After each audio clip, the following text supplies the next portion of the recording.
सल्लु अलैहि व आलिहि।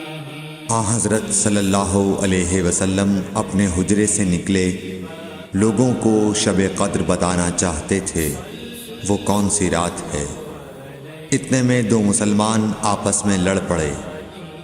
आप सल्लल्लाहु अलैहि वसल्लम ने फरमाया, मैं तो इसलिए बाहर निकला था कि तुमको शब क़द्र बतलाऊं, और फ़लाँ फ़लाँ आदमी लड़ पड़े तो वो मेरे दिल से उठा ली गई, और शायद इसी में कुछ तुम्हारी बेहतरी हो। तो अब ऐसा करो कि शब क़द्र को रमज़ान की 27वीं, 29वीं और 25वीं रात में ढूंढा करो। सही बुखारी हदीस नंबर 49। सल्लु अलैहि